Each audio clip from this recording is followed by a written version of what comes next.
Hello বন্ধুরা, আসসালামু আলাইকুম। তো আজকে আমরা দ্বিতীয় অধ্যায়টা নিয়ে আলোচনা করব, তোমাদের নবম শ্রেণীর ডিজিটাল প্রযুক্তির। এই দ্বিতীয় অধ্যায়ে আমি তোমাদের জন্য কিছু গুরুত্বপূর্ণ জিনিস যেগুলো তোমাদের আগে পড়া উচিত, সবার আগে গুরুত্ব দেওয়া উচিত, সেগুলো বলে দিব। তো তোমরা ধৈর্য ধরে পুরো ভিডিওটা একটু দেখো, একটু দাগিয়ে নাও। আসলে তোমরা সবই পড়বা, কিন্তু আমি যেগুলো বলবো বা আমার আমার কাছে মনে যেগুলো ইম্পর্টেন্ট সেগুলো আমি বলবো, সেগুলো একটু দাগিয়ে নাও।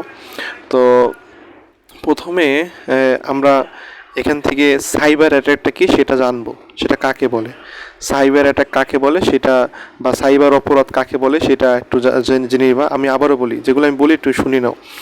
তো প্রথমে আমরা সাইবার অপরাধ কাকে বলে সেটা সম্পর্কে জানবো। তারপরে তোমার এটা, এই যে brute force, brute force attack, তো এটা একটু জানবা। তারপরে এটা খুবই ইম্পর্টেন্ট, এই শখটা আসতে পারে।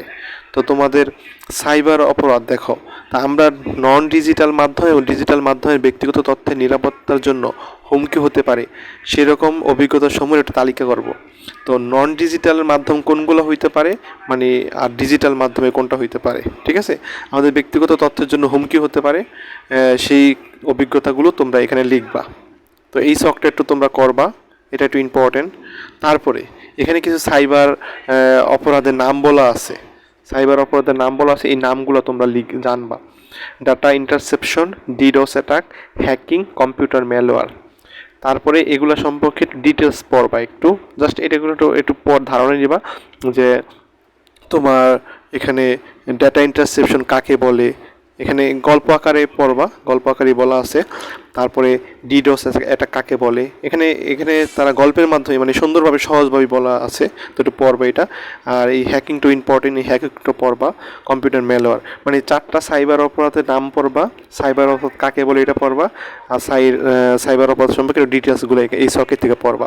আর উপরে যে ডিজিটাল আর নন ডিজিটালের শখটা বললাম, এটা একটু পড়বা। তো এখানে এটুকু পড়লেই হবে।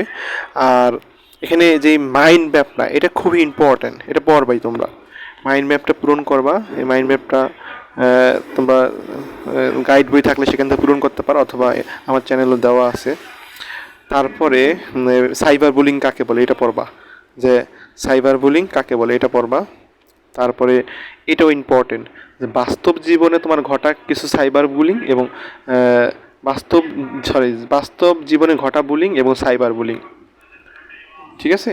তো সাপোজ তুমি মনে করো যে রাস্তা দিয়ে আসছো, কেউ তোমাকে একজন একটা একটা তোমাকে উদ্দেশ্য করে একটা কথা বললো, ঠিক আছে? তো সেটা তোমার খারাপ লাগো, তো এটা বাস্তব জীবনে ঘটা বুলিং। আর অনলাইনে কেউ যদি তোমাকে কিছু করে বা কোনো বাজে মন্তব্য বা কিছু করে, তাহলে সেটা হলো সাইবার বুলিং। তো এটা সহজ আছে, এটা করবে, এটা একটু ইম্পর্টেন্ট। তারপরে ফেক নিউজ কাকে বলে এটা পড়বা, ফেক নিউজ কাকে বলে। তারপরে এগুলো সহজ, এগুলো তোমরা অল্প পড়লেই হয়ে যাবে এবং এগুলো ইম্পর্টেন্ট। একটা ফেক নিউজের নাম লিখবে এবং নিউজটা ফেক হওয়ার কারণ কি সেটা পড়বা। তারপরে এখানে আচ্ছা, 6টা ঘটনা আছে এবং 6টা ঘটনা খুবই ইম্পর্টেন্ট। এই 6টা ঘটনার থেকে অনেক কিছু শিখতে পারবা তোমরা, এই 6টা ঘটনা একটু পড়বা। ও আমার স্টুডেন্ট যারা পড়াইছে আমি, তারা জানে যে আসলে এই 6টা ঘটনা থেকে বাস্তব জীবনে আমাদের অনেক কিছু শেখার আছে। তোমাদের সাথে জীবন যেই সাইবার অপরাধগুলো ঘটতে পারে সেগুলো গল্পের মাধ্যমে তোমাদের বোঝানো হয়েছে। সাপোজ তোমার উপবৃত্তির টাকা কোনো একজন প্রতারক তোমার থেকে নিয়ে গেল বিকাশ নাম্বার বা তোমার বাবার এনআইডি কার্ড চেয়ে নিয়ে গেল, যেমন আমার ভাইয়ের সাথে, ছোটো ভাইয়ের সাথে এই ঘটনা ঘটেছিল। তো সেইগুলো যাতে না হয়, সেগুলো এই সাইবার অপরাধগুলো তোমাদের সাথে যাতে না হয়, এই জন্যই তোমাদের এখানে 6টা ঘটনা বলছে। এই 6টা ঘটনা খুব পড়বা একটু। আর এটা একটা ইম্পর্টেন্ট, এটা আসতে পারে, এটা খুবই ইম্পর্টেন্ট, যে সাইবার অপরাধের যে কোনো একটা সাইবার অপরাধের নাম লিখবা, আর তার ব্যক্তিগত প্রভাবটা লিখবা, পারিবারিক প্রভাবটা লিখবা এবং সাংস্কৃতিক প্রভাবটা লিখবা। এটা খুবই ইম্পর্টেন্ট, এটা পড়বা কিন্তু। ওই যেটা বললাম 6টা ঘটনাটির পড়ো।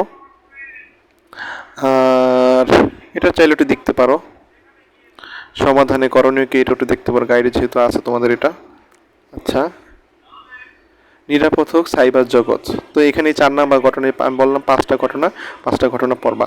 আর এখানে তোমার যেই তোমার পদক্ষেপগুলা, 6টা ঘটনা পড়ছো না ওই যে সাইবার অপরাধের, তো এই 6টা ঘটনার জন্য কী কী পদক্ষেপ নিতে পারো সেটা বলা আছে, এটা পড়বা একটু। আর এগুলো এগুলো একটু দেখতে পারো। আর এটা জিডির নমুনা, এটা জাস্ট এমনি দেখবো জিডি জিডি কীভাবে করা যায়। আর আচ্ছা এইটা টু ফ্যাক্টর অথেন্টিকেশন কাকে বলে, টু ফ্যাক্টর অথেন্টিকেশন কি, কীভাবে টু ফ্যাক্টর অথেন্টিকেশন চালু করা যায়, এটা টু ফ্যাক্টর অথেন্টিকেশনটা কীভাবে চালু করা যায় এটা দেখবা। এই ধাপগুলো বলা আছে, ধাপগুলো একটু দেখবা। আর এটা চকটা একটু দেখো। সাইবার অপরাধ সম্পর্কে সচেতনতা এবং তথ্যের নিরাপত্তা, এটা দলীয় কাজ, একটা নাটিকা তৈরি করতে হইব, এটা তোমরা দলগত কাজ, আসলে দলের সবাই মিলে এটা করবা। আর এটা এগুলো সব ব্যবহারিক কাজ, এগুলো সব ব্যবহারিক কাজ। তো তোমাদের দ্বিতীয় যে অধ্যায়টা, সেই অধ্যায়ে এগুলোই সব গুরুত্বপূর্ণ জিনিস ছিল। এগুলো একটু আগে দেখো, আমি যেই ছকটা ছক বললাম, যেভাবে বললাম ওগুলো একটু পড়ো আগে, তারপরে সবই পড়বা। আসলে আমি বলবো না যে তোমরা কিছু বাদ দিবা, কিন্তু আমি যেই জিনিসগুলো তোমাদের বললাম সেগুলো একটু আগে পড়বা, ঠিক আছে? তো ভালো থেকো সবাই, আসসালাম।